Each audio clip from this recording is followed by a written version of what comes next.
Okay guys, look at this. Have you guys seen one of these in a long time? I don't think you guys have. For a lot of the viewers out there, you guys probably don't even know what this is. Back in the day, we wouldn't have Spotify. We used to have a thing called CD players and a thing called a CD. Essentially, it's what's inside of here, but it plays music. I'm listening to Maroon 5, but that being said, I am your host, Alex Silva, and we are back for another episode of the Broken Kid Podcast. I hope you guys are doing well. I hope you guys are happy. I hope you guys leave all your troubles at the sink for the next minute. Hopefully, this is a good podcast episode. Hopefully, it gets views because that means that people are watching it, and most importantly, that people are being entertained, which is what I want people to feel when they come out here. Let's see. How's the lighting? It could do a little better. Let's see. This is how it's kind of done right now. Let's see. How's that? How's that? Oh my God. My future looks brighter than that of Charlie Kirk. And I'm not saying that because I'm dead, because he's dead. Maybe I will be too. We all saw what happened to all those hosts, the late night hosts. But that being said, everything that's going on in the world, let's just, how do I start this? I don't know. What do I want to talk about? I know what I want to talk about. I don't know how I want to get into it, because it's a pretty touchy subject. And it's not Adam Levine and his decline in his song-making skills. We all know that Maroon 5 is now on tour. If you don't know, now you know. You guys probably don't care as much as I do, but that's a great thing that he's on tour. It's not a good thing that you guys don't care. You guys should care. You should support small bands because there's been a little bit of a decline in their influence. But they came out with a new album. But that's not what I want to talk about. What I want to talk about is how many of you out there, first and foremost, how many of you actually believe in witchcraft or black magic? How many of you actually believe in that stuff? I hope it's a lot of you, because what I ended up doing this week, my back is itchy. It's all sweaty. I don't even know why the AC's on. This is the most unprepared I've been for a podcast episode since the first episode ever aired many months ago. But anyhow, let's see. Look, first of all, I have this theory. Okay, I need like a stick. Should I scratch my back with this Deadpool figurine? Maybe I can just. Oh no! I just popped the acne. I just popped the zip. Now I'm gonna be bleeding. But anyhow, what were we talking about? Oh yeah, black magic. Evil magic, all sorts of magic. Patronus. Well, Patronus isn't really a. Harry Potter and what is that spell that kills people? Avada Kedavra. Whatever kind of magic you believe in, let's just say that for satire purposes, even though it's real, this is a true story. What I decided to do is I decided to practically put a hex on my neighbors. And it's a real Richard Ramirez type situation. If you know who that is, there's going to be a picture of him right on the screen. But what I'm trying to say is, yes, I did eventually hit rock bottom, and I got so angry and annoyed because how many people in America have annoying neighbors? You might be the annoying neighbor, or you might be experiencing it. But anyhow, I don't apologize for what I did, and I never will, because for years they have tormented us. And about this Friday, which was about now it's Sunday, but yesterday, 2 days ago. Because now it's Sunday morning. It's about to be Sunday. I decided to pretty much take things into my own hands, and I decided to do an evil hex. And I did it in coffee grinds, and I put a salt barrier so that no one could hurt me. But I decided to pretty much condemn them. I hope whatever happened. Maybe one day they're driving, and the spirit of Tupac Shakur comes down and decides, this is your end. I am not only going to take... what is it that Tupac Shakur did? Oh yeah, he left an imprint on Jada Pinkett Smith only for Will Smith to come in and think that he was going to be the king. But really, Jada Pinkett Smith was always in love with Tupac. The spirit of Tupac is going to come down, and it's going to take their soul. It's going to take their spirit. It's going to do something. It's gonna do something. You know that incident where Tupac had a fallout with two cops and the cops were afraid of him? I want that. I hope somehow these individuals get teleported to a forest, and in the midst of going to this forest, I hope they come across a fucking gorilla, and this gorilla mouth fucks the crap out of them with his big donkey schlong. You know what I'm saying? I'm so upset by it. I have had it up to, and I also have a theory. You know, not only did I do my thing, but I also have a theory that they are cousin, that they do it within the family, that they're doing it the way that in the old English days they used to do it, where they used to keep everything within the family, literally in the family. Yeah, I'm gonna say it. I have a theory that my next door neighbors are pretty much. I'm living not a shot for shot remake of The Hills Have Eyes. It's not that gruesome, but what I'm saying is they look awfully too similar to one another. I mean, like, one of the kids looks too much like his mother, and not in a good way. Not like in a, like, oh, you have your mother's eye. No, he has his entire face, and there's no reason for that. There's absolutely no reason for why this man should look like it, for why this boy should look like a woman when he was bred between man and a woman, you know? Not that he could have been born in the test tube, but now you must be wondering, like, well, what has happened? Absolutely nothing. Nothing has happened yet. But I hope, you know, this is the thing. I think this isn't the first time this has happened. I put a hex on these people a while ago, and I said, Mom, I remember there was an incident where one of them confronted me. One of them confronted me and tried to get all spicy with me, and he tried to make all these claims about, look, I've told this story on the podcast before, so I'll just tell it quickly as I can. You know what? Actually, I don't even know why I'm rushing. This is my podcast, but I remember they were assaulting. They were harassing me and my mom, not like physically, but I remember they were like scamming my mom out of money because she was paying the mechanic to do work for her, and he wasn't a good mechanic. And now it's interesting because you look outside in the neighborhood and it looks like a dealership full of cars that don't work. You know, he is such a shady salesman that he makes Danny DeVito's character Matilda look like he has more moral fiber. And that's a man who was like, he was a scammer. That being said, you know, of course I got mad. So the story that I've said before is I started throwing bricks and eggs at them at their house. And now they have more cameras than the doctor's office that is primarily used for colonoscopies. In other words, they have so many Ring cameras all over the place.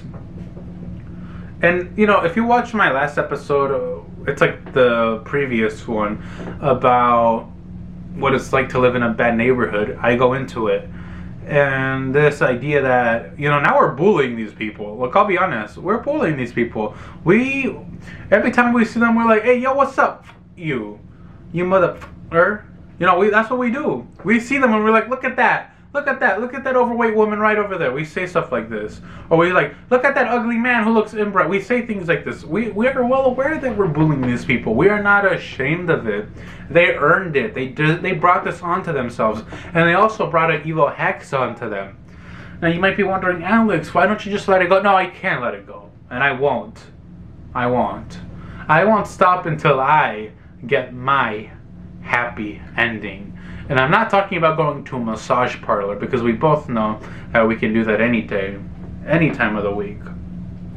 That being said, I got mad. I threw the bricks. And in this confrontation, this man, you know, this was a fake gangster. He was a gangster who, what he did was, he never had a real tattoo. So that's how you know he was a pussy. He never took a real life. And the only punches he threw were directed at his girlfriend. But the one thing I never divulge is that he doesn't even live here. I go to the cops because, first of all, I'll tell you why I went to the cops. Because upon confrontation, he's like, why are you throwing bricks at us? Why are you throwing eggs and all this shit? And I said, whoa. I said, how does it feel to be, I said something along the lines of, what did I say? It was a clever line, and I'm not going to downplay it. And if you don't think it's funny, then you're part of the problem, first of all. So get out of here. I said, how does it feel to have gone to jail and dropped the soap? He's like, I never went to jail. And I said, oh, that's what you didn't do. Of all the things that I listed, you didn't go to jail, but you did drop the soap. And he's mad, and he's like, he gets all up in my face. And it was in this moment that it was just all so absurd, because this man did not look like he was 35. He was like 35 roughly, I think, around that age, in that vicinity, right? Well, I was shocked that I didn't become addicted to heroin in that moment, and I'll explain to you why. Because, you know, he looked like he was 2 injections of heroin away from overdosing, and I'll also go into detail later on as to why that's important. But anyhow, the reason I say I'm surprised I didn't get addicted to it is because he was so close to me that the fumes emitting from his oral cavity were that of probably what I would assume is heroin, and I'm just so proud that within those few seconds I didn't get a whiff of it enough for me to be like, holy shit, you know? And, you know, yeah, it is what it is in that moment. And I say, how does it feel to be a 50-year-old messing with a 20-year-old? And he said, who the heck's 50? I said, oh, sorry, it must be all those wrinkles from all the usage of all those illegal drugs you have stored in your room. He's like, oh, and I don't think he wasn't afraid of me, but he was like, holy, this kid is not shutting up. This kid is not shutting up. I am 5'3", and he is 5'10", and here I am coming like a little gangster gnome, tattooed with all these shitty tattoos that I got done in jail, even though I claim not to have gone. And, you know, it's just all fascinating to me. And the last thing I said to him is, how does it feel to have ruined the kid's party, boy? And he walks away. And all this, once again, like I've said before, it was all happening in front of like his family, 6 other people. They weren't really family. And I go to the cops, right? Because I'm like, oh, damn, you know, I really did this to myself. I'm afraid that he's going to break into my house and like bend me over, you know, on my counter and do whatever they did to him in jail. And this time there's going to be no soap involved. So I don't know how it's going to happen. But I have to have like a metal chastity all around me to protect me at all times. But, you know, I go to the cops and really interestingly, this is what fucking happens, and this is not a lie. This is why a lot of people have lost faith in cops. I go, and they're like, just go ahead and use that number, and it's going to transport you to somebody else. I go to the lady at the front desk at the Chelmsford Police Department. She's like, yes, go ahead and use that number, and then somebody else will call you, and then they will take your call, and then they'll tell you what to do. So I called the number, I'm speaking to the person, and they say, yeah, go ahead and take a seat. So pretty much there's like 2 front desk people. The front desk lady that you can see, and then the one on the phone. Apparently the phone is now the front desk too. So, you know, he's like, just go ahead and wait and somebody will come, the officer will come and get you. And even he did this like weird, like Edward Snowden type thing where he's like, and what shirt are you wearing? The black one? And I said, yeah. And I look and there's cameras everywhere. And anyhow, you know, so I'm waiting, 5 minutes go by. I get a call, and I answer, and I'm like, hello. And he's like, hi, this is Officer Gorch, whatever his name was. Officer didn't do anything. And, mind you, we're in the office, we're in the waiting room for the actual, like the chairman and where everything occurred, like the police department. And this cop, this motherfucker couldn't come out here and grab us. He couldn't come out here and say, hey, you know, come over here and talk to me. So I'm doing the whole thing on the phone. And I'm telling him what happens. He's like, well, what you can do is get cameras. I was like, get cameras? What? Why would I want to get cameras so that I can record myself getting shot by this fake gangster? And I said, no matter as much as I think he's a fake gangster, you know, there's so many people. Look at all the presidents that have ran that they thought they were worthy of it. They thought they could be a president when really they had no business being there. And I'm saying this to the cop, and I'm like, so when he breaks into my house and he tries to assault me sexually, do I present this thing to him? Do I say, hey, look, you know? And that's the thing too. He's like, well, you give the address of the individual, and you give the name of the individual. And I said, well, that's going to be a troublesome process, because first and foremost, I don't know his name, but worst of all, he doesn't have a house. He doesn't have a place where he lives. He's what people who have vocabulary call a vagrant. He's very vagabond. He was living all over the city. You know, he didn't have a real house. So it makes it so hard to file a restraining order. But, you know, this is what I wanted to say. But for anybody who's going to file a restraining order, just don't. It's a piece of paper. The piece of paper is not bulletproof. I verified that through the police department. And he wasn't very happy when I asked him that.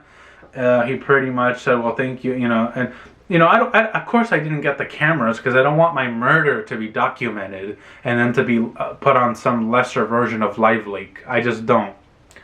That being said, you know, let's say there's no need now for a restraining order because he would go on to, you know, this poor man couldn't decide whether he wanted to use methamphetamines or sleeping pills. So what does he do? He takes the methamphetamine and then he takes the sleeping pills. And in the process, guess what happens? He goes night-night forever. So now he has a permanent living space. Not in heaven. The gates wouldn't open for him. But rather they are in hell. And that is a hex that I did. I did not do any... I didn't light any candles or like cut my hand and draw blood. That was just I just gave a verbal spell or speech or whatever. But on this time, you know, I took the salt and I made a line so no one could come. And well, he's definitely not coming. Not anyone, not in me. Thank God. And also, I'd like to take this moment to thank absolutely not the cops of my city because they made me feel so not safe, even though it was 100% my fault. That being said, you know, in the look. I haven't cut any chicken legs. I haven't thrown any. I haven't written in blood on my walls. I haven't done any of that. I haven't tattooed the devil sign on me, the pentagram. I haven't done any of that. But what I will do is I will continue to do what I have done. And let's just say that in a few more weeks, I am gonna say that pretty much I wouldn't be surprised if I hit rock bottom and I enter Fuck It Town and decide to pretty much use a Ouija board. Not to contact this evil spirit. Let's just lay that let's lay that guy to rest. But you know, yeah, I haven't made like a dream catcher out of bones yet. It's not like a Texas Chainsaw Massacre type of situation. I just hope that this thing works. I hope it keeps them on their end. I hope they get their comeuppance. Look, let's not be noble here. Let's not be modest. There's people who will do bad things and they deserve to have bad things happen to them. Yes. I don't even know if I'm airing the side of strikes on my channel. But I did it. Let's just... If a house catches on fire by accident... Is it really an accident if somebody put a spell on them? Because I've heard stories where people they do things like where they bury an egg in the name of somebody, and then a few days later somebody ends up not ceasing to exist. But yeah, you know, this whole thing is just crazy. Because actually it's not crazy. Why am I saying it's crazy? I'm trying to sound like I'm trying to be modest, and you know, it's to hell with false modesty. You know, I hope this incantation works. I don't have a wand, so I can't go around casting the Aveda Kedavra spell. Otherwise, I would. And that's also another thing. The whole Harry Potter thing. Why do they not use that spell more often? Because I know it's restricted by people in the School of Wizardry. But imagine if I had that one. Lord. Imagine if a cop that was racist had that one. More lethal than a knee. More lethal than the lethal injection that a certain person's going to be getting in a few days or had already received. But no. That being said, we are going to be done with this episode of the Broken Kid Podcast. Before I go, how many of you people actually have ever done one of those spells that actually has worked? Because I need to go pick up a book on that, you know? It's all fun and games, but let's just be honest. It's tragic how bad people treated me and my mom. Well, and by people I mean these neighbors. It's only like 5 people, first of all, and second of all, you know what? I'm gonna put it out there. My neighbors, all my neighbors. Here you go. Here's this. Can you see it? Yeah. And I'm gonna censor it out. But let's just say that it's not one of these, and it's definitely not what we see people do when they go to like what K-pop members do. It's not one of these. It's one of these. But that being said, I would like to take this moment to end this segment here, and thank you for watching. I hope you guys had fun watching this. This is all satire. And what is it that movies say at the beginning? Any resemblance and any coincidences that resemble that of real life people is pure coincidence. This is all satire. This is all a joke, and none of it is to be taken for real. On that note, I want to thank you once more. I appreciate you guys for watching. Hope you guys had fun. Go do something beautiful. Go get some In-N-Out. Go drink a Dr. Pepper. Go celebrate. Go give your mama a kiss on the forehead. Don't do what my neighbors do, where they would kiss their mother on the actual lips. And don't do what Tom Brady does either. That's just wrong. But go and enjoy life. And on that note, I just want to say good night, take care, and I hope to see you guys next time on the next episode of the Broken Kid Podcast, and take care.